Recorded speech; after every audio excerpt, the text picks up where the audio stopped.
समन्ता चक्रवालेषु अत्रा गच्छन्तु देवता सद्धम्मं मुनिराजस्य सुनन्तु सग्मुक्खदं धम्मश्रवण कालो अयं बदन्ता धम्मश्रवण कालो अयं बदन्ता धम्मश्रवण कालो अयं बदन्ता नमो तस् भगवतो वरहतो सम्मा सम्बुद्धस्स नमो तस् भगवतो वरहतो सम्मा सम्बुद्धस्स नमो तस् भगवतो वरहतो सम्मा सम्बुद्धස්ස ඒ අපගේ ශාස්ත්‍රූ සම්මා සම්බුදුරජාණන් වහන්සේට අප හැම දිනාගේම নমස්කාරය වේවා. සුපින්වත්නි, අදත් ඔබ ඊටාම ශ්‍රද්ධාවෙන් ධර්ම ශ්‍රවණය කරන්නටයි බණ අහන්නටයි බලාපොරොත්තු වන්නේ. පින්වත්නි, බුදුරජාණන් වහන්සේගේ සම්බුද්ධ වචනය තුලින් බලනකොට තමයි මේ ආස්වාදේ මායාව හරියටම අපට අහුවෙන්නේ. මේ ආස්වාදේ කියන්නේ තනිකර බොරුවක්. මේ ආස්වාදයත් මගේ හිත තුල ඇතිවෙන හැඟීමක් විතරයි. ඒ හැඟීමත් හටගෙන නිරුද්ධ වෙන ස්වභාවයක් තියෙන්නේ. ආස්වාදයේ තුලත් කිසිම සත්‍ය වශයෙන් පවතින දෙයක් නැහැ. හීනයක් වගේ ඇති වෙලා නැති වෙලා යන හැඟීමක් විතරයි කියලා ධර්මයෙන් බලනකොට, ධර්මයේ තුලින් අත්දකින්නකොට තමයි පින්වත්නි අපට තේරෙන්න පටන් ගන්න. දැන් මම මේ විග්‍රහයේදී ඔබට මතක් කළා ආස්වාදය කියන්නේ හීනයක් වගේ කියලා. යේ සුඛ ආස්වාදයක් ඔබ විඳිනවා නම් ඇස මුල් කරගෙන හරි, කන මුල් කරගෙන හරි, නාසය මුල් කරගෙන හරි, දිව මුල් කරගෙන හරි, කය මුල් කරගෙන හරි, හිත මුල් කරගෙන හරි මොනවා හරි අත්දකින්න ලෝකයේ තුල යම් ආස්වාදයක් ඔබට තියෙනවා නම් ඒ ආස්වාදයත් හටගෙන වෙනස් වෙලා යන ස්වභාවයට අයිති දෙයක්. ආස්වාදයත් හටගෙන නිරුද්ධ වෙන ස්වභාවයටයි අයිති වෙන්නේ. ඒතර මේ ආස්වාදය හටගෙන නිරුද්ධ වෙලා යන ස්වභාවයට අයිති දෙයක් නම් මේ ආස්වාදය කියන්නේ හීනයක් වගේ. මේ හීනය වෙනසකට තියෙන්නේ මිනිස්සු දකින හීනයි ආස්වාදේ නැමැති හීනයයි අතර ලොකු විසමපාතයක් නැහැ. හැබැයි පොඩි පරහක් තියෙනවා. ඒ පොඩි විසමපාතේ තමයි හීන දකින්නේ රැට, ආස්වාදයේ කියන හීනේ දකින්නේ දවල්ට. රෑ දවල් වෙනස විතරයි පේන්නේ තියෙන්නේ. එතකොට මෙන්න මේ ආස්වාදයේ නැමැති මායාවට අහු වෙලා අපි රූපය තුලත්, විඳීම තුලත්, හඳුනා ගැනීම තුලත් හඳුනාගත් දේට අනුව ඇතිවෙන සුඛාස්වාදය හෝ දුක්ඛාස්වාදයේ තුල ඇතිවෙන හිතේ ජනිතවන සංචේතනාවලත් ඒක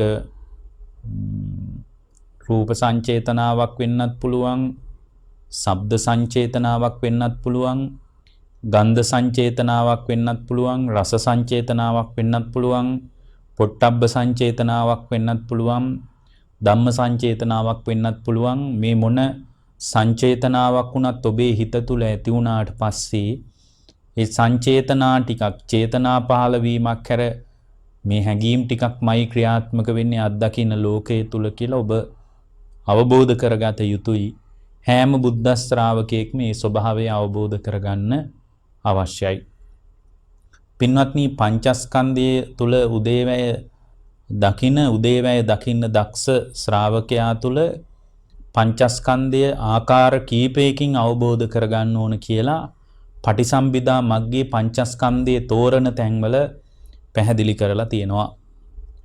ඒතර පටිසම්භිදා මග්ගේ පංචස්කන්ධයේ තෝරන තැන්වල පැහැදිලි වෙලා තියෙනවා රූපයේ ඇතිවීම ආකාරය කීපයකින් දැනගන්න ඕන, වේදනාව ඇතිවීම ආකාර කීපයකින් දැනගන්න ඕන, සංඥාව ඇතිවීම ආකාර කීපයකින් දැනගන්න ඕන, සංකාර ඇතිවීම ආකාර කීපයකින් දැනගන්න ඕන, විඥානය ඇතිවීම ආකාර කීපයකින් දැනගන්න ඕන. ඒ විදිහටම නැතිවීමත් ආකාර කීපයකින් දැනගන්න ඕන.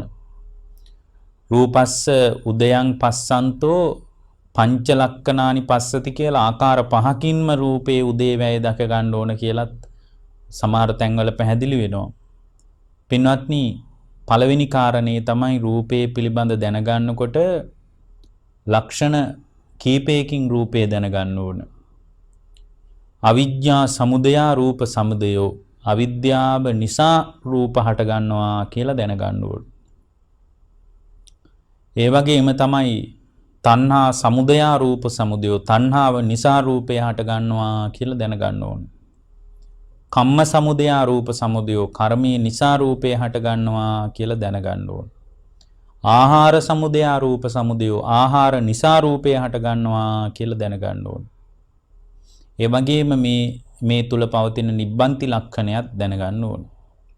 ඇත්තටම නිබ්බත්ති ලක්ෂණය පිළිබඳ අපි වෙනම දේශනාවක් කරන්න බලාපොරොත්තු වෙනවා. නමුත් මේ පින්වත්නි පංචස්කන්ධය පිළිබඳ ගැඹුරු අවබෝධයක් හදාගන්න ශ්‍රාවකෙක් පංචස්කන්ධයෙන් නිදහස් වෙනවාට අපි කියනවා විමුක්තියටපත් වුණා කියලා. පංචස්කන්ධයෙන් නිදහස් වුණු බවට සිතක් පහළ වෙනකොට ඒකට කියනවා විමුක්ත සිත කියලා. විමුක්තියටපත් වුණු සිත කියලා. එතකොට අපි මේ කතා කරන දේශනාව වඩාත් ගැඹුරු පරයයක් මේක උදව් වේ කාට වුණත් කියලා අපි කල්පනා කරනවා ධර්මයේ තුල යම් ස්ථාවරයක් තියෙන ශ්‍රාවකයෙකුට අවිජ්ජා සමුදය රූප සමුදයෝ අවිද්‍යාව නිසා රූපය හට ගන්නවා. කොහොමද රූපය හටගන්නේ? අවිද්‍යාව නිසා රූපය හට ගැනීම තේරෙන්නේ නැහැ. රූපේ නිරෝධ වීමත් තේරෙන්නේ නැහැ. ඒ නිසා යා හිතනවා රූපය කියන්නේ මම කියලා. රූපේ මට අයිති දෙයක් විදියට යා හිතනවා. රූපය කියන්නේ ආත්මයට කියලා හිතනවා. ආත්මයයි රූපයයි එකක් කියලා හිතනවා. රූපේ ආත්මවත් කියලා හිතනවා.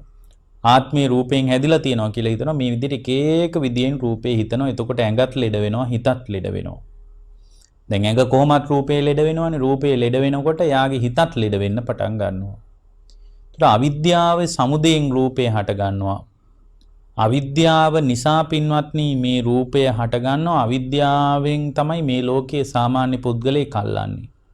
අවිද්‍යාවයි තණ්හාවයි කියන්නේ සංසාරයේ අම්මයි තාත්තයි වගේ. අවිද්‍යාවයි තණ්හාවයි යම් තැනක වැඩෙනකොට ඒක හරියට සංසාර මගේදී අම්මයි තාත්තයි වගේ. ඒතකොට අවිද්‍යාව කියන්නේ අම්මා වගේ. තණ්හාව කියන්නේ තාත්තා වගේ සංසාරේ හදන. අවිද්‍යාව අම්මා නම් රූපේ හට ගැනීමට යම්කිසි දරුවෙක් පිළිසිඳගෙන පහළ වීම පිණිස අම්මා බලපානවා වගේ රූපය හට ගැනීම පිණිස අවිද්‍යාව මුල් වෙනවා. අවිද්‍යාව නිසයි රූප හටගන්නේ. සංසාර ගමනේදී සම්පූර්ණ ක්‍රියාවලියම ඇති වෙන්නේ අවිද්‍යාව නිසා. ඒතර අවිද්‍යාව නිසා රූප හට ගන්නවා කියලා කියන්නේ රූපේ ඇත්ත කතාව දන්නේ නැහැ. රූපේ ඇත්ත කතාව දන්නේ නැති නිසාම එයා අවිද්‍යාවෙන් රූපය අල්ලනවා ආත්මවත් දෙයක් රූපේ කියලා. සාමාන්‍ය ශ්‍රාවකෙක් මේ කතාව තේරුම් ගත්තට පස්සේ එයා ආර්ය ස්වභාවයටපත් වෙනවා. ආර්ය ස්වභාවයටපත් වෙච්ච කෙනෙක් මේ කතාව ඇහුවොත් එයා මාර්ගඵල තත්ත්වයටපත් වෙනවා. මාර්ගඵල ස්වභාවයටපත් වෙච්ච කෙනෙක් මේ විදිහටම කල්පනා කරගෙන ගියාම අරහත්ත්වයටපත් වෙනවා. අරහත්ත්වයටපත් වුණු කෙනෙක් අවිද්‍යාව සමුදයෙන් රූප සමුදය වෙනවා කියලා අවිද්‍යාව නිසා රූප හට ගන්නවා කියලා කල්පනා කළොත් එහෙම ඒ උත්තමයාගේ ditta ධම්ම වේදනීය සැප විහරණය පිණිස ඒක උදව් වෙනවා. එහෙමනම් නිවන කරාම දකින්න ශ්‍රාවකෙක් මේ විදියට රූපය ගැන කල්පනා කරන්න ඕන. මේ රූපය කියලා අපි නිතර කතා කරන රූපය ගැන දැන් ඔබට වඩාත් හැඟීමක් තියෙන්න ඕන. මෙතන රූපය කියලා කියන්නේ ඔබේ රූපේ සතර මහා ධාතුන්ගෙන් හැදිච්ච රූපය ගැනයි මේ කතා කරන්නේ. පඨවි ආපෝ තේජෝ වායෝ කියන සතර මහා ධාතුන්ගෙන් හැදිච්ච ඔබේ රූපය ගැනයි මේ කියන්නේ. ඒතර මේ රූපය ඇති වෙන්නේ කුමක් නිසාද කියලා දැනගන්න. අවිද්‍යාව නිසා රූපය හට ගන්නවා. දැන් එහෙම නෙවෙන්නේ. අවිද්‍යාව නිසා සංස්කාර වෙනවා. අවිජ්ජා පත්‍ය සංකාර. මේ ලෝකේ ඇත්තම කතාව ලෝකේ හටගෙන නිරුද්ධ වෙන තත්වයක් කියලා දන්නේ නැති වුණාට පස්සේ ඒ දන්නේ නැති කෙනා අවිද්‍යාව නිසා සංස්කාර එකතු කරන එක පිනක් වෙන්නත් පුළුවන්.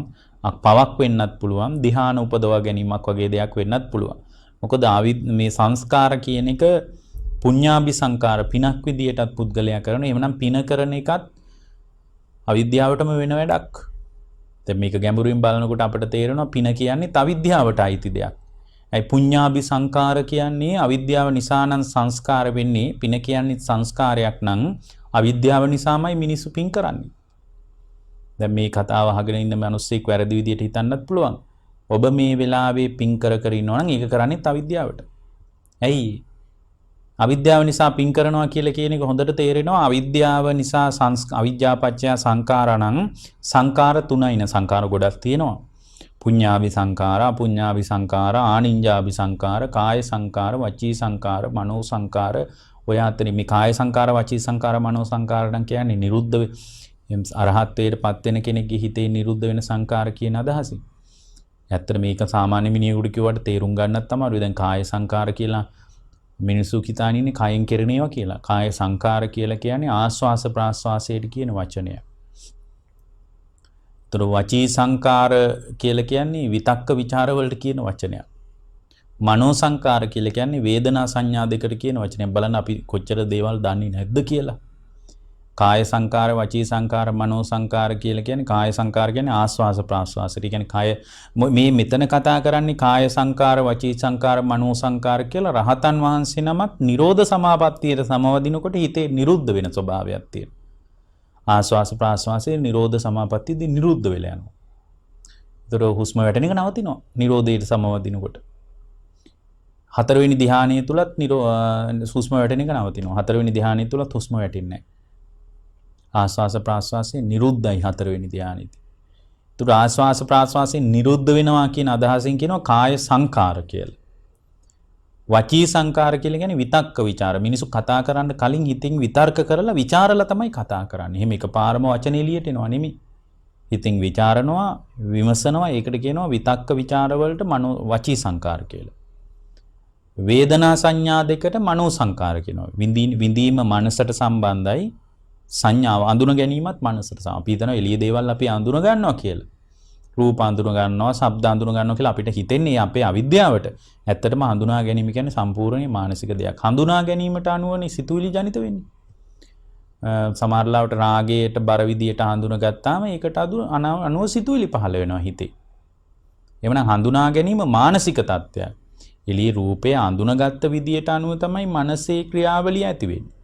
එකම තරුණියක් දිහා දෙන්නෙක් බලනකොට තවත් කෙනෙකුට රාගයට ඇති වෙන්න පුළුවන්. එතකොට එයා හඳුනගත්ත රූප සංඥාව අඳුනගත්තේ යම් විදියකට ඊට අනුව තමයි සැප වේදනාව. කලින් විවාහ වෙලා හිටපු හරි කලින් ආදරය කරපු කෙනෙක් හරි දැක්කහම ඒ ආදරය කරපු කෙනත් එක්ක දැන් මේ සම්බන්ධය නැවතිලා නම් එයා ඒ කාන්තාවම දකින්නකොට එයා රූප සංඥාවක් විදියට ගත්තම එයාට පටිගයක් ඇති වෙන්නේ. එහෙම අපිට තේරෙනවා හඳුනාගෙන එළියේ තියෙන එකක් නෙමෙයි මේ ප්‍රශ්නය. එළියේ තියෙන දේ ඇතුළට හඳුනා ගන්නකොට හඳුනාගත්ත විදිහට අනුවයි සිතුවිලි ජනිත වෙන්නේ. ඒතර මේක තේරෙන්නේ නැතිකම නිසා තමයි එළියේ තියෙන දේවල් නිසා මිනිස්සු කැළඹෙන්නේ. එළියේ තියෙන දේවල් සාමාන්‍ය විදියට පවතිනවා. මේ ගාකොළ සතාසි උපාවා පුටු මේ ආරාමාංග විහාරා ඔය ඔක්කොම මේ විදියට තියෙනවා. ඒවා ඇතුළට ගන්න විදිය අවුල නිසා තමයි අපේ අභ්‍යන්තරය තුල රාග, ద్వේෂ, මෝහ, මද, මාන, මකු බව, ගුණ, මකුකම, බද්ධ වෛරය, කෙලෙස් ධර්ම ඔක්කොම ඇති වෙන්නේ එළියේ තියෙන ඒවා ඇතුළට ගන්න විදිය අනුව. එළියේ තියෙන ඒවා ඒ විදියටම තියෙනවා. නතේ කාමයානි චිත්‍රානි ලෝකේ. බාහිර චිත්‍ර එහෙම තියෙනවා. සංකප්ප රාගෝ පුරිසස්ස කාම. පුරුෂයා විසින් තමයි සංකල්පීය වශයෙන් රාගය උපද්දව ගන්න. එතකොට අපිට තේරෙනවා අවිද්‍යාව නිසා සංස්කාර කරනවා. පිනකුත් සංස්කාරයක්, පවත් සංස්කාරයක්, ධානාසිතුත් සංස්කාර. පින සංස්කාරයක් කියලා කියන්නේ ඇයි කියලා කෙනෙක් අහන්න පුළුවන්. පින්වත්නි පිනට අනුවත් විඥානේ නැවත උපතක් කරා යනවා. අන්න ඒකයි සංකාර කිව්වේ. බුදු කෙනෙක් කතා කරන්නේ උපත නැති කරගන්න එක ගැන නම්. බුදු කෙනෙක් නේ කතා කරන්නේ ජරා මරණ දුක ඉවර කර ගැනීම ගැන නම්. පින්වත්නි සංස්කාර කරාමත් ජරා මරණ වලට අයිති වෙනවා. හේතුව තමයි පින් කරාමත් සුගතිය යනවා. සුගතිය යනවා නම් නැවත උපතක් කරා යනවද නැද්ද? යනවා. උපත නැති කර ගැනීම ගැන කතා කරපු නිසා නිවන් මාර්ගට එනකොට පින කියන්නේ සංස්කාරයක්. මොකද පිනට අනුවත් නැවත උපතක් කරා යනවා නම් උපත බුදුවරු වර්ණනා කරලා නැති නිසා ඒක සංස්කාරයක්. පින විතරක් නෙමෙයි ධානාසිතත් සංස්කාරයක් පින්වත්නි. යම් කෙනෙක් ධානයක් උපදව ගත්තොත් ඒ ධානයත් සංස්කාරය. ඒකට හේතුව තමයි ධාන වලට අනුවත් නැවත උපතක් කරා යනවා. ඔය රූපාවචර අරූපාවචර බඹලෝ උපදින්නේ ධාන වැඩුවට පස්සේ. ඒතර ඒ අවිද්‍යාව නිසා සංස්කාරය ඇති වෙලා සංකාර වලට අනුව විඥානයක් ඇති වෙලා විඥානයේ නිසා නාම රූප ඇති වෙනවා. නාම රූප නිසා ආයතන හයක් වැඩෙනවා. මේ විදිහට අවිජ්ජා සමුදය රූප සමුදය අවිද්‍යාව නිසා රූපේ සමුදය වෙනවා. අවිද්‍යාව නිරුද්ධ වීමෙන් රූපේ නිරුද්ධ වෙලා යනවා. යම් තැනක අවිද්‍යාව නැත්තම් විද්‍යාව යම් තැනක පහළ වුණොත් ඒ විද්‍යාව පහළ වීම නිසා අවිද්‍යාව නිසා ඇති වෙන රූපේ හටගන්නේ නෑ පින්වත්නි. රූපේ නිරුද්ධ වෙලා යනවා. නිබ්බාන කියන தത്വෙටපත් වෙනවා. එතකොට ඔන්න ඔය ස්වභාවය අපි තේරුම් ගන්න ඕන පින්වත්නි. ඊළඟ එක තමයි තණ්හා සමුදය රූප සමුදය. තණ්හා සමුදය රූප සමුදය. තණ්හාව නිසාත් රූපයේ සමුදය වෙනවා. එතකොට දැන් මෙතන රූපය ගැන විතරක් කතා කරගන්න එපා. මෙතන අපි කියන්නේ රූපය, වේදනාව, සංඥාව, සංකාර, විඥාන කියන පංචස්කන්ධේම අවිද්‍යාව නිසා ඇති වෙනවා. පංචස්කන්ධේම අවිද්‍යාව නිසා ඇති වෙනවා. රූපයයි, විඳීමයි, හඳුනා ගැනීමයි මේ මොකද අවිද්‍යාව නිසා එයා හිතාගෙන ඉන්නවා මේක මගේ ඇතුලේ වෙන දෙයක් කියලා. ඇත්තටම එයා හිතාගෙන ඉන්නවා අවිද්‍යාව නිසා මේ රූප, වේදනා, සංඥා, සංකාර, විඥාන කියන පංචස්කන්ධය ඇති වෙලා නැති වෙලා යන ස්වභාවයක් නෙමෙයි තියෙන, එක දිගට පවතින ස්වභාවයක් තියෙන වගේ අදහසක් අවිද්‍යාව නිසා එන්න පුළුවන්. විද්‍යාව පහළ වුණාන් පස්සේ තමයි දැනගන්නේ නෑ මෙතන එක දිගට පවතින පංචස්කන්ධයක් නෑ, හටගෙන නිරුද්ධ වෙන පංචස්කන්ධයක් පවතින්නේ කියලා එයා දැනගන්නවා. තණ්හා සමුදය රූප සමුදය. තණ්හාව නිසාත් රූපයේ සමුදය වෙනවා. තණ්හාව නිසා වේදනාවත් හට ගන්නවා. තණ්හාව නිසා සංස්කාරات හට ගන්නවා. තණ්හාව නිසා විඥානයත් හට ගන්නවා. ඒතර තණ්හාව නිසා මේ ක්‍රියාවලිය ඇති වෙනවා නම් අපි හිතාගෙන ඉන්නවා තණ්හාව ඇත්තටම මේ තණ්හාව නිසා පංචස්කන්ධේම හට ගන්නවා කියලා කියන්නේ තණ්හාව කියලා කියන්නේ අපි හිතාගෙන ඉන්න රූප වලට ඇති වෙන තණ්හාව, ශබ්ද වලට ඇති වෙන තණ්හාව, ගන්ධ සුවඳට ඇති වෙන තණ්හාව, රසයට ඇති වෙන තණ්හාව කියලා. පින්වත්නි එළිය රූපයකට ඇති වෙන තණ්හාවක් නැහැ. එළිය වේදනාවකට ඇති වෙන තණ්හාවක් නැහැ. එළිය අඳුනගත්ත දෙයකට ඇති වෙන තණ්හාවක් නැහැ. ඇත්තටම තණ්හාව කියලා කියන්නේ පින්වත්නි මගේම පංචස්කන්ධය කෙරෙහි මට තණ්හාව ඇති වෙන්නේ. අපි හිතාගෙන ඉන්න එළියේ තියෙන දෙයකට තණ්හාව ඇති වෙනවා කියලා. දැන් හිතන්න මේ කෙනෙක් කැමති මල් පැලයකට කියලා හිතන්නකෝ. දැන් මල් පැලයකට කැමති කියලා හිතුවම දැන් තව ඉදින් කෑමක් ගැන අපි ගමුකෝ. ඇපල් වලට මිනිහෙක් කැමති කෙනෙක් ඉන්නවා. එයා හිතාගෙන ඉන්න ඇපල් වලට තමයි මට තණ්හාව තියෙන්නේ කියලා. ඇපල් ගෙඩිය දැක්කාන් පස්සේ ඒකට රූප තණ්හාවක් හරි එහෙම නැත්නම් රස තණ්හාවක් හරි හට ගන්නවා. ඇපල් වල රහට මම කැමතියි කියලා එයා හිතාගෙන ඉන්නවා. ඇපල් ගෙඩියේ මොකක් හරි රහක් තියනවා කියලාත් හිතාගෙන ඉන්නවා. ඇපල් ගෙඩියේ මොනවා හරි රහක් ඇති කියලා හිතාගෙන එයා හිතාගෙන ඉන්නේම ඇපල් ගෙඩියේ රහ තියනවා කියලා. එතකොට ඒවට කියනවා අපි රස තණ්හාව කියලා හිතමුකෝ. රූප තණ්හා, තණ්හාකාය හයක් තියෙනවානේ. රූප තණ්හා, ශබ්ද තණ්හා, ගන්ධ තණ්හා, රස තණ්හා, පොට්ටබ්බ තණ්හා, ධම්ම තණ්හා කියලා තණ්හාවේ තණ්හාකාය හයක් තියෙනවානේ. එතකොට ඇපල් වලට කැමති මිනිස්සෙක් හිතන්නේ ඇපල් වල රහ තියෙනවා කියලා. ඇපල් වල කොහෙද රහ තියෙන්නේ? ඇපල් නිසා මේ මම මේ කියන්නේ හොඳට කල්පනා කරොත් විතරයි තේරෙන්නේ.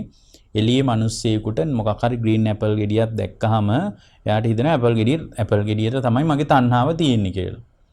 ඇපල් ගෙඩිය නම් රස තණ්හාවනේ. තණ්හාකාය හයෙන් රූප තණ්හා, ශබ්ද තණ්හා, රූප තණ්හාවක් තියෙන්න පුළුවන්. ඇපල් ගෙඩියටත් ආසා හිතෙන්න පුළුවන්.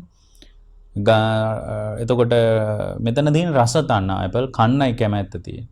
ඇත්තටම පින්වත්නි ඇපල් ගෙඩියේ තමයි රහ තියෙන්නේ. ඒ නිසා රස තණ්හාවක් මට තියෙන්නේ කියලා හිතෙනවා නිකන් බැලූ බැල්මට. ඒකත් හොඳ අවස්ථාවක්. හැබැයි එහෙම තේරෙන එකත් හොඳයි.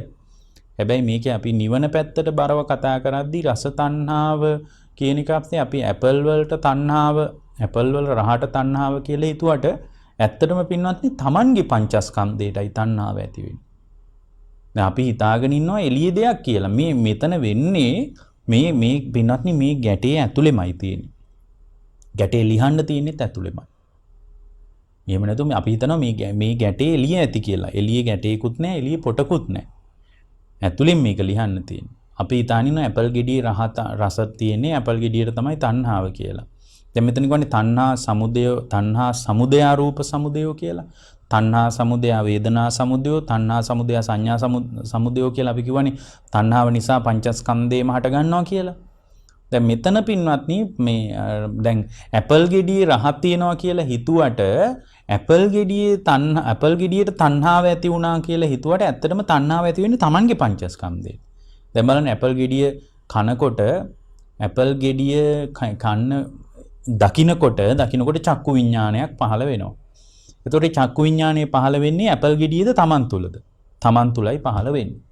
ඒ චක්කු විඥාණයට අනුව ඇපල් බව අඳුන ගන්නවා. දැක්කහම අඳුන ගන්නවනේ. අඳුන ගැනීමට කියනවා සංඥාව කියලා. සංඥා ස්කන්ධයක් පහළ වෙන්නේ Taman තුල. අඳුනා ගැනීමට අනුවයි පින්වත්නි වේදනාව පහළ වෙන්නේ. අඳුනාගත්තේ යම් විදියකද වේදනාව අපි අර ඉස්සෙල්ලා කිව්වේ ගෑනු ළමයෙක් දැක්කාම එයා අඳුන ගන්න විදිය අනුව තමයි එක්කෙනෙකුට සැප වේදනාවකුත් එක්කෙනෙකුට දුක් වේදනාවකුත් දැන ගන්න පුළුවන් මේ අත්දකින්න පුළුවන් එකම ගෑනු ළමයා දැක්කාම. කලින් සම්බන්ධයේ තිබ්බ කෙනාකට දුක් වේදනාවක නිකන් පටිගයක් කේන්ති යන ගතියක් ඇති වෙන්න පුළුවන්. අලුතෙන් කෙනෙක් දැක්කාම ඒ කාන්තාවම දැක්කාම එයාට බොහොම මේ අඳුනගත්ත විදිහ අනුව සැප වේදනාවක් ඇති වෙන්න පුළුවන්. එහෙමනම් මේ ලෝකේ එළියේ තියෙන දේ මම අඳුන ගන්න විදියට අනුව තමයි මට සැප වේදනාව හෝ දුක් වේදනාව පහළ වෙන්නේ.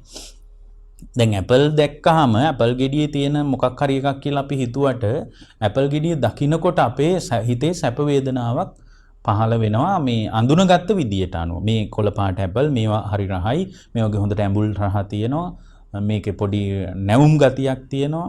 ඉතින් මෙහෙම හිත අඳුන ගන්න විදියට අනුව සැප වේදනාවකුත් හිතේ ඇති වෙනවා. දැන් සැප වේදනාවටයි දැන් මේ තණ්හාව ඇති වෙන්නේ. එහෙම නැත්නම් ඇපල් ගෙඩියටත් නෙමෙයි බලන්නේ යද්දී. මේක ඊටාම තර්කානුකූල ගැඹුරු කතාවක්. එතකොට ඇපල් ගෙඩියට තණ්හාව කියලා හිතුවට තමන්ගේ හිතේ ඇතිවෙච්ච සංඥාවටයි මේ තණ්හාව ඇති වෙන්නේ. අඳුනගත්තේ යම් විදියකට අඳුනගත්ත දෙයටයි දැන් තණ්හාව ඇති වෙලා තියෙන්නේ. අඳුනගත්ත දෙයට අනුව හිතේ සැප වේදනාවක් උපදිනවා. එතකොට මේ සැප වේදනාවටත් තණ්හා කරනවා. ඒ සැප වේදනාව ඇති වුණාන් පස්සේ හිතේ සිතුවිලි ටිකක් ජනිත වෙනවා. කාලෙකින් ඇපල් කන්න හම්බුනේ. මේ ඇපල් නම් ටිකක් හොඳ ඇති. මේක අහවල් තැනින් ගෙන ආපු දෙයක්. මේ විදිහට කීක සිතුවිලි ගොඩක් පහළ වෙනවට කියනවා රූප සංචේතනා කියලා. ඒතර මේ සිතුවිලි වලටත් තණ්හාව ඇති වෙනවා. දැන් පින්වත්නි තණ්හාව ඇති වෙලා තියෙන්නේ මොකටද? අන්න දැන් කියන්න බලන්න හොඳට හිතලා. ඇපල් වලට තණ්හාව කියලා හිතුවට දැන් ඇති වෙලා තියෙන්නේ Tamanගේම හැඟීම් ටිකකටයි තණ්හාව ඇති වෙලා තියෙන්නේ. Tamanගේම හිතේ ඇති වෙච්ච හැඟීම් ටිකකටයි තණ්හාව ඇති වෙලා තියෙන්නේ. එහෙමනම් තණ්හාව පංචස්කන්ධයට ඇති වෙච්ච දෙයක් මිසක් ඇපල් වලට ඇති වෙච්ච දෙයක් නෙමෙයි. Tamanගේම පංචස්කන්ධයට මිසක් ඇපල් ගෙඩිය ඇති කිසිම දෙයක් නැහැ පින්වත්නි. ඒතර බලාන යද්දී Tamanගේම පංචස්කන්ධයටයි Taman තුල තණ්හාව ඇති වෙන්නේ. ඕනම අත්දැකීමක් තුල මේකයි. මෙන්න මේ අත්දැකීම දැක්කට පස්සේ එයාට තේරෙනවා තණ්හා සමුදය රූප සමුදය. තණ්හාව නිසා රූපය හට ගන්නවා. තණ්හාව නිසා වේදනාව හට ගන්නවා. තණ්හාව නිසා තණ්හාව නැත්තම් තණ්හාව නිරුද්ධ වුණාම පංචස්කන්ධය නිරුද්ධ වෙලා යනවා. ඊට පස්සේ කම්ම සමුදය රූප සමුදය. කර්මයේ නිසාත් රූපය හට ගන්නවා. කර්මයේ නිසාත් රූප වේදනා සංඥා සංකාර විඥාන කියන පංචස්කන්ධය හට ගන්නවා. කර්මයේ නිසා හට ගන්නවා කියන්නේ පින්වත්නි මෙතන කියන්නේ විපාක පිණිස කර්ම සකස් වුණාට පස්සේ විපාක පිණිස කර්ම සකස් වීමට අනුව පින්වත්නි පංචස්කන්ධ ධර්මයක් හටගෙන නිරුද්ධ වෙනවා. එතකොට මේ කර්මය කියන එක සත්‍යය දායාදේ කරගෙන ඉන්න ස්වභාවයක්. ඒකට අපි ධර්මයේ කියනවා කම්ම යෝනි කම්ම බන්දු කම්ම පටිසරණෝ කල්යාණං වා පාපකං වා තස්ස දායාදෝ. එතකොට කර්මය කියන්නේ පින්වත්නි දුකේ සමුදයක් විදියටයි පෙන්වුවේ. එතකොට කර්මයේ නිසාත් මේ දුක සමුදය වෙනවා. දුක හට ගන්නවා. එතකොට දුක හට ගන්න බලපාන සාධකයක් විදියට භාග්‍යවතුන් වහන්සේ අපට කර්මයක් පෙන්වා අවදාරනවා. එතකොට මේ කර්මයට අනුව පින්වත්නි මෙතන කර්ම භවය කියලා අපි මේකට කියන්නේ. කර්ම භවයට අනුව පින්වත්නි කර්ම භවය සකස් වුණාට පස්සේ ඒ කර්ම භවයට අනුව ජාතිය කියලා එකක් පහළ වෙනවා.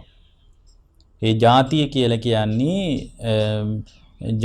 ජාතිය පහළ වෙන්නේ ඒකට ධර්මයේ තියෙන්නේ භවපච්චයා ජාති කියලා. භවයට අනුව ජාතිය පහළ වෙනවා.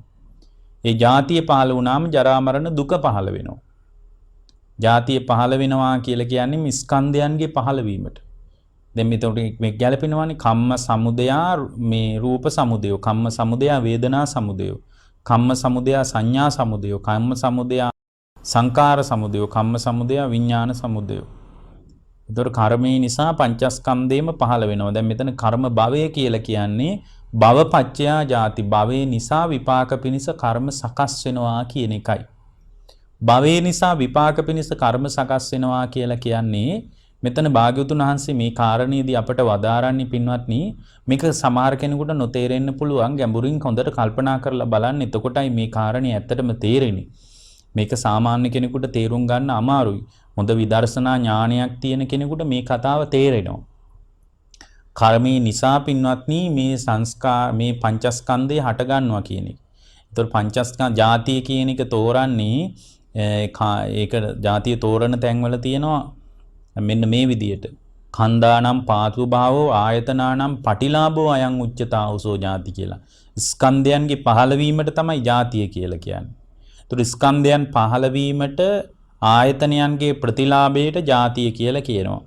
ස්කන්ධයන් පහළ වුණේ ආයතනයන්ගේ ප්‍රතිලාභයක් ඇති වුණේ කුමක් නිසාද? කර්ම භවයේ නිසා. විපාක පිණිස කර්ම හැදුන නිසා තමයි ස්කන්ධයන් පහළ වෙන්නේ. දැන් තේරෙනවද කම්ම සමුදය රූප සමුදය කිව්වේ ඇයි කියලා? එතකොට මෙන්න මේ පරියායනුත් යම් ශ්‍රාවකෙක් අවබෝධ කරගෙන ධර්ම අවබෝධයට එන්න පුළුවන්. මේ ඔක්කොම දැනගන්න ඕනේ. එක තැනකින් ධර්මය අල්ලගෙන එයා මේ කාරණේ කල්පනා කරනවා. කල්පනා කරනකොට මොකද වෙන්නේ? කම්ම සමුදය රූප සමුදය කියලා දැනගත්තාම එයා දැනගන්නවා කර්ම භවයක් හැදුනොත් විපාක පිණිස කර්ම භවයක් හැදුනොත් එතන ආයතනයන්ගේ ප්‍රතිලාභය ස්කන්ධයන්ගේ පහළවීමක් තියෙනවා කියලා දැනගන්නවා. එතකොට ආයතනයන්ගේ ප්‍රතිලාභයටත් ස්කන්ධයන්ගේ පහළවීමටත් බලපෑවේ කර්මය කියලා දැන් මෙතනදී මේ පුද්ගලයා දැනගන්නවා. එතකොට දැනගත්තාම වාසිය තමයි කර්මී නිරුද්ධ වෙච්ච තැනක ස්කන්ධයන්ගේ නිරුද්ධ වීමක් තියෙනවා කියලා දැන කර්මී නිරුද්ධ වුණොත් කර්ම භවයේ නිරුද්ධ වුණොත් එතන ස්කන්ධයන්ගේ පහළවීමක් ආයතනයන්ගේ ප්‍රතිලාභයක් නැහැ. ස්කන්ධයන්ගේ පහළවීමක් ආයතනයන්ගේ ප්‍රතිලාභයක් තිබ්බොත් තමයි පින්වත්නි ජරා මරණ දුක පවතින්නේ. ස්කන්ධයන්ගේ පහළවීමක් ආයතනයන්ගේ ප්‍රතිලාභයක් තිබ්බේ නැත්නම් ජාතිපච්චය ජරා මරණං ශෝක පරිදේව දුක්ඛ දෝමනස් උපායස් මොකක්වත් නැහැ. ඊට පස්සේ අපිට පස්සට බලනවා කර්ම භවයේ ඇති උනේ කුමක් නිසාද? කර්ම භවයේ ඇති උනේ පින්වත්නි උපාදානයක් නිසා. සිත බැඳී යාමක් නිසා. උපාදානය ඇති උනේ කුමක් නිසා? දැන් බලන්න හේතු සහිතව යා පිටිපස්සට බලනවා. උපාදානයක් ඇති උනේ ජාතිය. උපාදානයක් ඇති උනේ හිතේ ඇතිවෙච්ච තණ්හාවක් නිසා.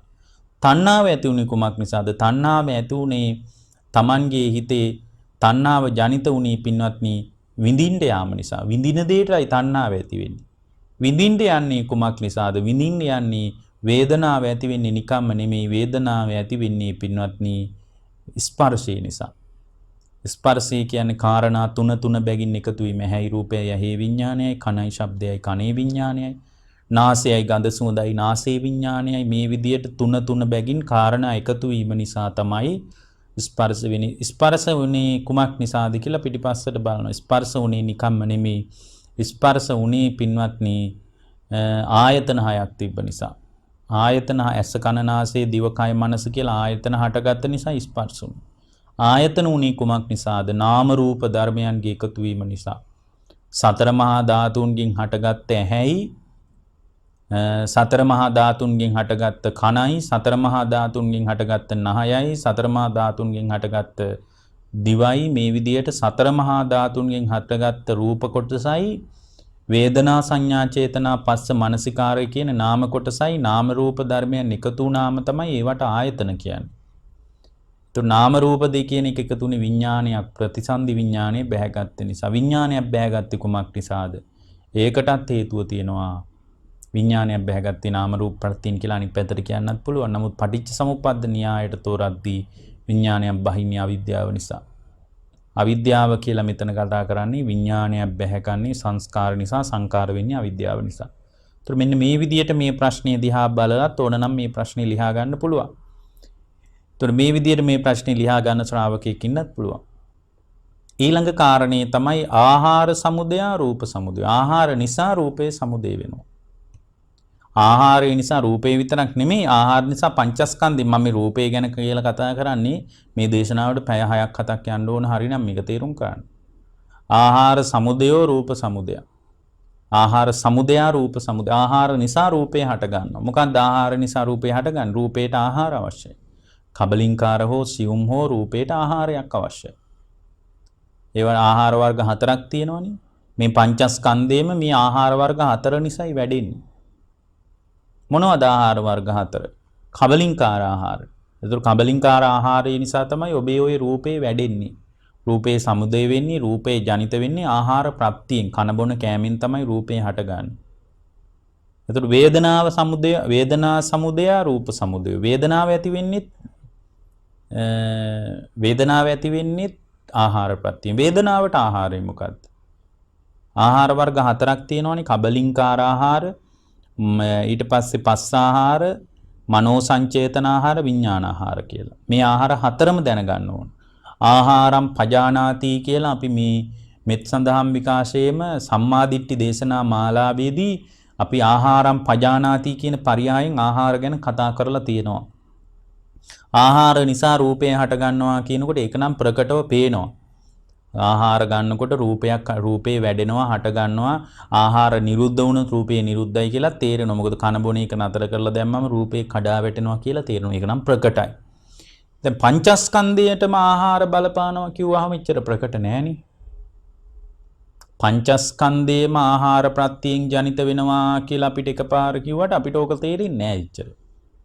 දැන් ඒක තේරුම් ගන්න. හැබැයි මේ කාරණේ විතරක් තේරුම් ගත්තාම ආහාර සමුදය රූප සමුදය කියන එක තේරුම් ගත්තාම මේ තේරුම් ගැනීමෙන් විතරක් දුක ඉවර කරගන්න පුළුවන්. මේ සියලු ආකාරයෙන් මේ ආකාර කීපෙම මේ පටිසම්භිදා මග්ගේ පංචස්කන්ධ උදේවැය දකින්න කාරණා 50ක් පැහැදිලි කරලා තියෙද්දී මේ 50ම දැනගන්න ඕනේ. හට ගන්න කාරණා 5යි, නිරුද්ධ වෙන කාරණා 5යි දැනගත්තම හරි.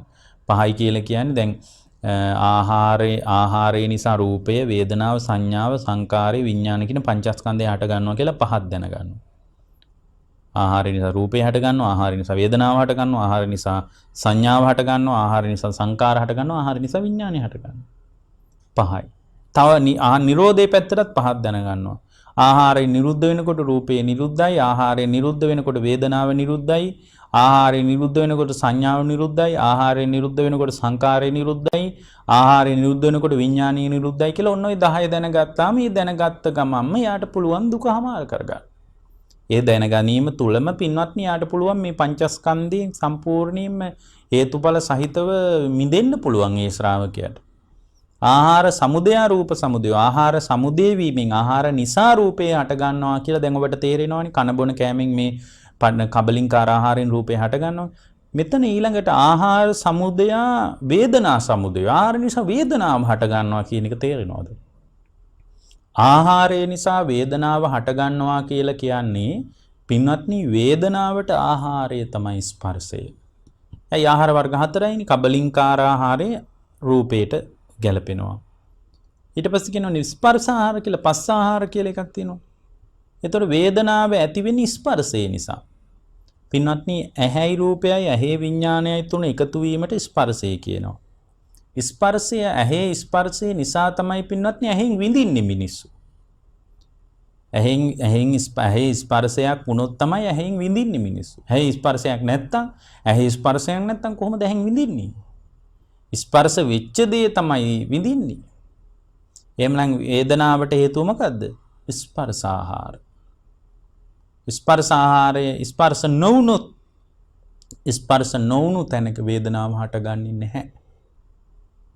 ආයතනයේ ස්පර්ශේ නොවුනොත් එතන පින්වත්නි ස්පර්ශ නොවිච්ච තැනක වේදනාව කියලා ස්වභාවයක් හටගන්නේ නැහැ. අන්න බලන්න වේදනා සමුදය ආහාර සමුදය වේදනා සමුදය. ආහාරය නිසා වේදනාව හට ගන්නවා.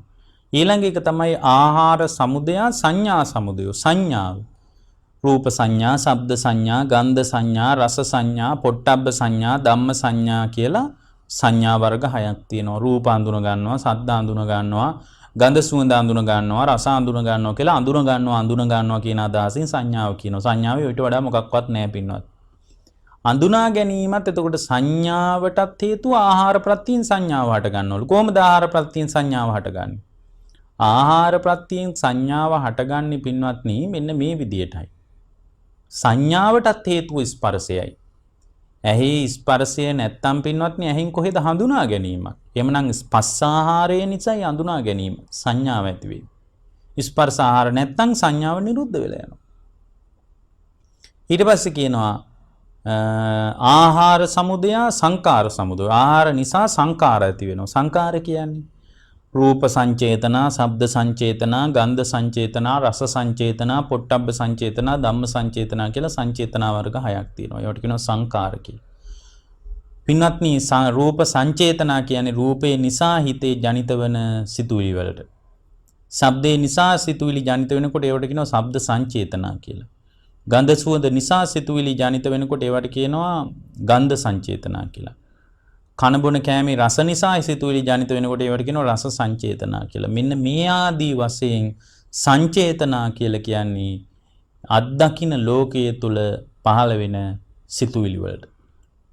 දැන් ඇහෙන් රූපයක් දැකින්නේ ස්පර්ශ වුණ නිසා. ඇහි රූපයකුයි ඇහි විඥානයයි තුන එකතු ඇති වුණාම ඒ තුන එකතු වීම ස්පර්ශය. ස්පර්ශ වුණ නිසා තමයි පින්වත්නි ඇහෙන් මිනිස්සු අඳුනගන්නේ. මොනවා හරි රූප හරි අඳුනගන්නේ.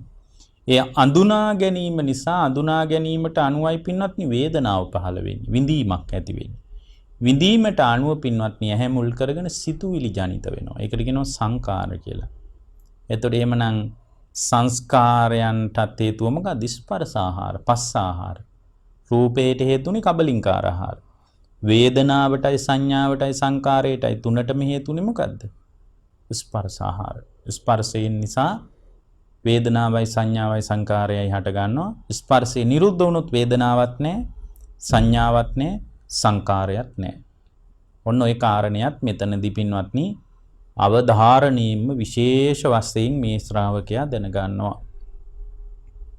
ඊට පස්සේ භාග්‍යවතුන් වහන්සේ වදාරනවා දේශනාවේ තියෙනවා ආහාර සමුදය විඥාන සමුදය. ආහාර නිසා විඥානය හට ගන්නවා. මෙතන විඥාන ආහාරයක් විදියටම භාග්‍යවතුන් වහන්සේ පෙන්වා දෙනවා. විඥානයේ ආහාරයක් විදියටම ආහාර වර්ග හතරේදී කබලින්කාර ආහාර, මනෝ සංචේතන ආහාර, පස්ස ආහාර, මනෝ සංචේතන ආහාර, විඥාන ආහාර කියලා ආහාර වර්ග හතරක් මෙතන පැහැදිලි කරනවා. ඇත්තටම මනෝ සංචේතනාවත් මෙතන ආහාරයක් විදියට පෙන්නනවා.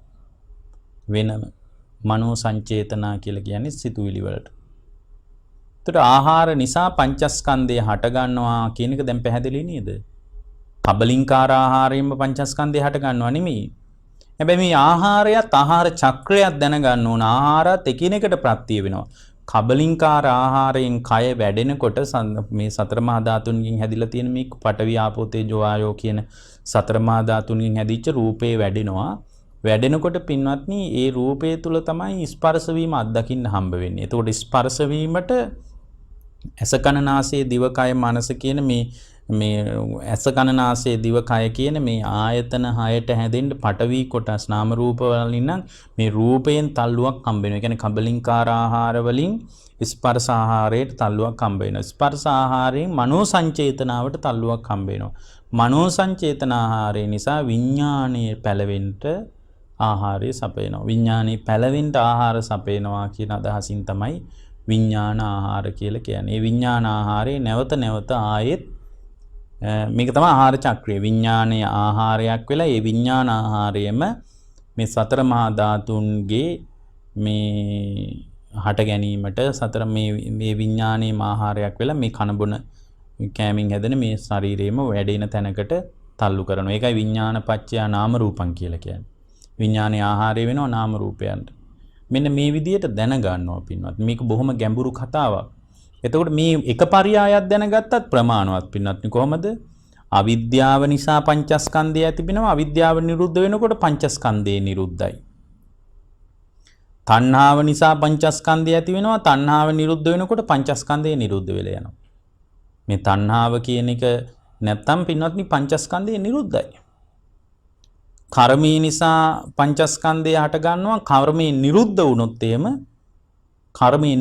වුණොත් එහෙම එතන පංචස්කන්ධය නිරුද්ධ වෙලා යනවා.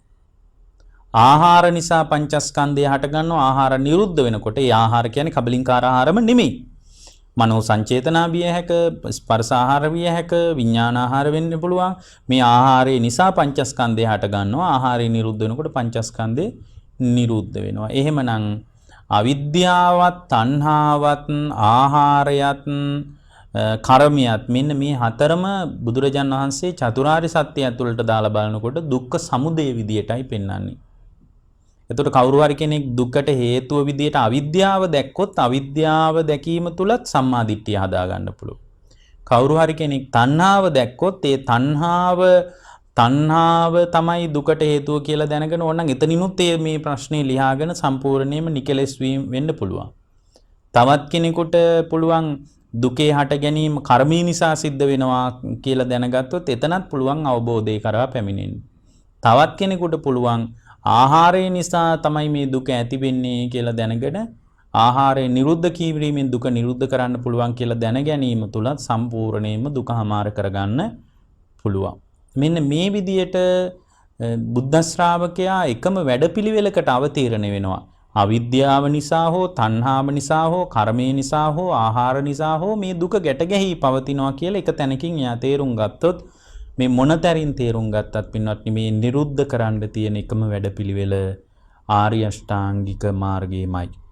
ආර්ය අෂ්ටාංගික මාර්ගයෙන්මයි දුක නිරුද්ධ කරන්න තියෙන්නේ. දුක්ඛ නිරෝධගාමිනී පටිපදා ආර්ය සත්‍ය විදියට පෙන්වන්නේ ආර්ය අෂ්ටාංගික මාර්ගය. තණ්හාව නිරුද්ධ කරන ප්‍රතිපදාව විදියට පෙන්වන්නේ ආර්ය අෂ්ටාංගික මාර්ගය. කම්ම නිරෝධගාමිනී පටිපදා ආර්ය සත්‍ය විදියට පෙන්වන්නේ ආර්ය අෂ්ටාංගික මාර්ගය.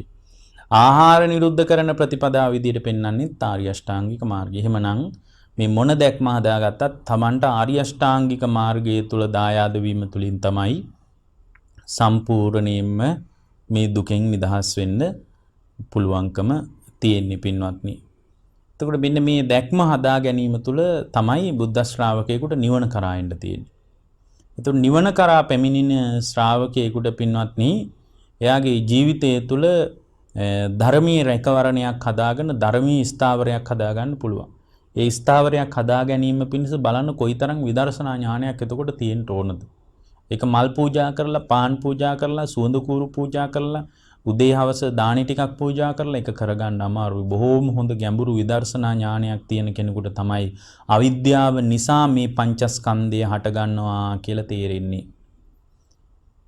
හොඳ විදර්ශනා ඥානයක් තියෙන කෙනෙකුට තමයි පින්වත්නි තණ්හාව නිසා මේ පංචස්කන්ධය මෝරනවා කියලා තේරෙන්නේ. කර්මය නිසා පංචස්කන්ධය මෝරනවා කියලා තේරෙන්නේ. ආහාරය නිසා පංචස්කන්ධය මෝරනවා කියලා තේරෙන්නේ. එතකොට මෙන්න මේ මෝරණ කාරණය දකින්නකොට පංචස්කන්ධයේ උදේ දැනගත්තා කියලා කියනවා. අවිද්‍යාව නිසා, තණ්හාව නිසා, කර්මය නිසා, ආහාරය නිසා මේ පංචස්කන්ධය හටගන්නවා. මේ අවිද්‍යාව, තණ්හාව, කර්මය, ආහාර නිරුද්ධ වෙලා යනකොට පංචස්කන්ධය නැවත මෝරන්නේ නැති විදියටම නිරුද්ධ වෙලා යනවා කියලා දැනගත්තාම ඒකට කියනවා වැය දැනගන්නවා කියලා. උදේ වැය දැනගන්න එකට කියනවා පංචස්කන්ධයේ උදේ වැය දැනගන්න එකට කියනවා උදයබ්බ ඥානය කියලා. එතන මේ කුමන පරයයන් හරි මේ අවබෝධය කරා Tamanගේ ජීවිතේ විවෘත කරගන්න කියලායි ඔබට අපි තාම කරුණාවෙන් අනුශාසනා කරන්නේ. එතකොට මෙන්න මේ විදියට දකින්නකොට පින්වත්නි එයා තුල මේ පංචස්කන්ධ දුක ඇති වෙන විදිහ ගැන හැඟීමක් එනවා. ඒ ඇති වෙන විදිහ ගැන හැඟීමක් එනකොට එයාට ප්‍රීතියක් උපදිනවා. අනේ මේ බඳු පණිවිඩයක් මට තේරෙනවා නේද? මේ අවිද්‍යාව නිසා මේ සංසාර ගමන ගැට ගැහිලා තියෙනවා කියන කාරණේ මට දැනෙනවා නේද? මට සංවේදී වෙනවා නේද කියලා එයාට හැඟීමක් ඇති වෙනවා. එතකොට මේ ප්‍රීතිය ඇති වෙනකොට පින්වත්නි යාගේ ජීවිතේ මේ කායික මානසික සැනසීමක් ඇති වෙනවා. ඒ සැනසීම ඇති වෙනකොට යාට පස්සද්ධියක් හිතේ උපදිනවා. පස්සද්ධිය උපදිනකොට පින්වත්නි මේ සියල්ල තුලම යම් ආස්වාදයක් තිබුණා නම් ඒ ආස්වාදේ ගැලවිලා බිඳිලා විනාශ වෙලා යන්න පටන් ගන්නවා. එතකොට දැන් බුද්ධ ශ්‍රාවකෙක් මෙතන තමයි අරටුව හොයාගත්තා වෙන්නේ. දැන් අරටුව හොයාගෙන යන මිනිහෙක් දැන් ගොඩක් වෙලාවට අරටුව හොයාගෙන යන මිනිස්සෙකුට අරටුවම හම්බ වෙන්නේ නැහැ. අරටුව හොයාගෙන යන මිනිස්සෙකුට හැමදාමත් අරටුවම හම්බ වෙන්නේ නැහැ. අරටුව හොයාගෙන යන සමහර මිනිස්සු අරටුව කියලා අතු ගෙනියනවා. දැන් අරටුව හොයාගෙන ඉන්න සමහර අය අරටුව කියලා හිතාගෙන පින්වත්නි අතු ගෙනියනවලු. සමහර අය එන්නේ අරටුව හොයාගෙන ඇවිල්ලා අරටුව කියලා හිතාගෙන ගහේ මුල් ගෙනියනවලු. තවත් සමහර අය අරටුව කියලා හිතාගෙන අරටුව ගෙනියන්න ඇවිල්ලා පින්වත්නි ඒ අරටුව හොයාගෙන ආපු මිනිස්සු ගහේ එළය ගෙනියනවලු. සමහර අය අරටුව කියලා හොයාගෙන ඇවිල්ලා අරටුව ගෙනියන්න ඇවිල්ලා පොතු ගෙනියනවලු. සමහර මෝඩ මිනිස්සු අරටුව කියලා හිතාගෙන කොළ ගෙනියනවලු. එතකොට මේ විදියට බුද්ධ ශාසනයේ නිවන හොයාගෙන ආපු ශ්‍රාවකයා සමහර අය බුද්ධ පූජා ටිකත් එක ගනුදෙනු කරලා නවතිනවා. සමහර අය ලොකු දහම් දැනුම විතරක් එකතු කරගෙන නවතිනවා. දහම් දැනුම ඉතාම අවශ්‍යයි. බුද්ධ පූජා ඉතා හොඳයි. ඒ ඔක්කොම එකතු කරගෙන නවතිනවා. සමහර අය ඉන්නවා මේ මලුපෙත් මං අමදිනවා වත් පිළිවෙත් කරනවා බොහොම ශ්‍රද්ධාවන්තයි. නමුත් ඒ ශ්‍රද්ධාවෙන් එයා නවතිනවා. හැබැයි ඒ කිසිවෙක් අරටුව හොයාගන්නේ නැහැ. අරටුව හොයාගත්තා කියලා කියන්නේ පින්වත්නි අවිද්‍යාව නිසා මේ දුක හටගන්නවා කියන පරයයන් මේක තේරුම් ගැනීමයි. තණ්හාව නිසා දුක ඇති වෙනවා. තණ්හාව නිරුද්ධ වුණොත් තමයි දුක නිරුද්ධ වෙන්නේ. සංසාරිකවම දුක නිර්මාණය වුණේ තණ්හාව නිසා. තණ්හාව නිරුද්ධ වෙච්ච තැනක දුක නිරුද්ධයි. ඒ නිසා තණ්හාව නිරුද්ධ කරන්න ඕන කියලා දැන ගැනීම අරටුව සෙවීමක් වගේ. කර්මය නිසා තමයි මේ දුක ගැට ගැහෙන්නේ. කර්මය නිරුද්ධ වුණොත් එහෙම දුක නිරුද්ධ වෙලා යනවා. මේ කර්මය නිරුද්ධ කළ යුතු එකම වැඩපිළිවෙල විදිහට භාගතුන් වහන්සේ ආර්ය අෂ්ටාංගික මාර්ගය දේශනා කළා. මා විසින් ආර්ය අෂ්ටාංගික මාර්ගයේ පූර්ණේ කළ යුතුයි කියන දැක්මට ආව මේ අරටුව හොයාගත්ත වෙනවා. ආහාර ප්‍රත්‍ය කරගෙන මේ සම්පූර්ණයෙන්ම දුක ඇති වෙනවා. සාංශාරිකව සත්පුද්ගල භාවයේ ගොඩ නැගෙනවා. ආහාර නිරුද්ධ වෙලා යනකොට සම්පූර්ණයෙන්ම දුක නිරුද්ධ වෙලා යනවා. සත්පුද්ගල භාවයේ ගැලවිලා බිඳිලා විනාශ වෙලා යනවා. ඒ නිසා මේක නිරුද්ධ කරන්න තියෙන එකම පිළිවෙත ආර්ය අෂ්ටාංගික මාර්ගය කියලා දැන ගැනීම තමයි අරටුව සෙවීම. අරටුව හොයාගෙන ආපු මිනිස්සු බොහෝ දෙනෙකුට අරටුව හම්බ වෙන්නේ නැහැ.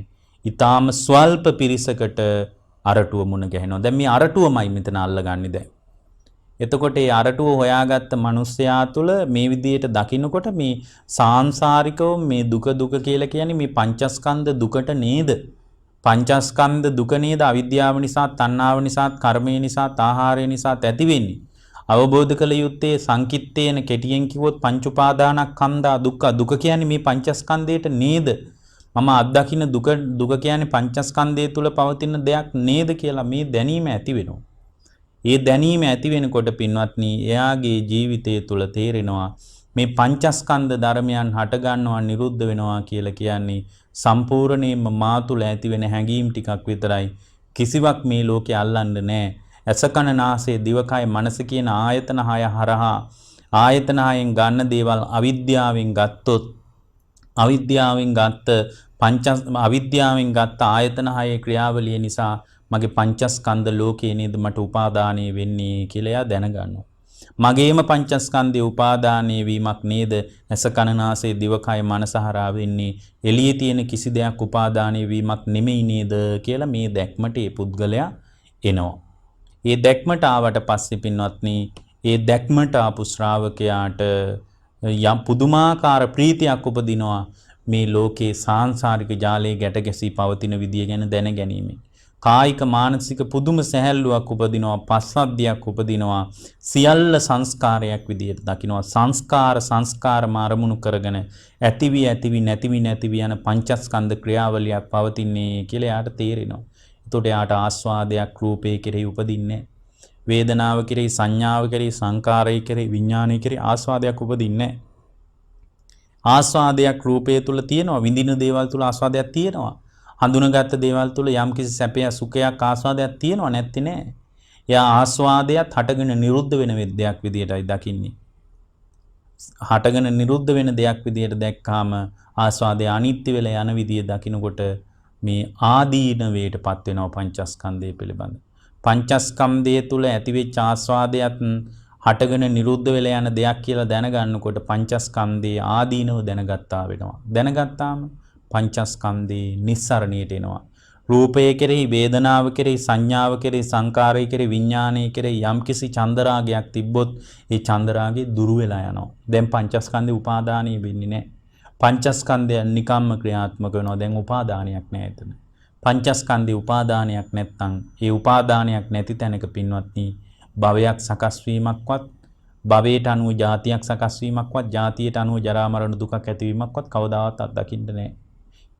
පූර්ණේම දුක නිරුද්ධයි.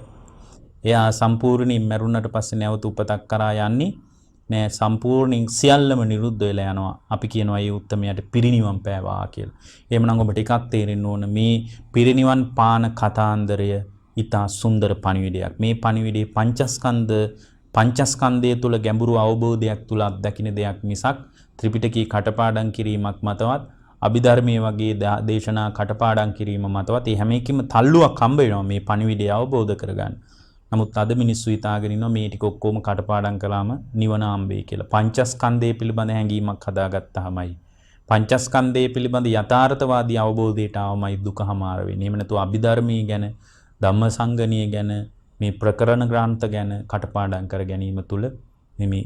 ඔබ හැම දිනාටම ජීවිත අවබෝධයේ පිණිස පංචස්කන්ධ දුක අවබෝධ කර ගැනීම පිණිසත් පංචස්කන්ධයෙන් නිදහස් වීම පිණිසත් මේ දේශනාව උපකාර වේවා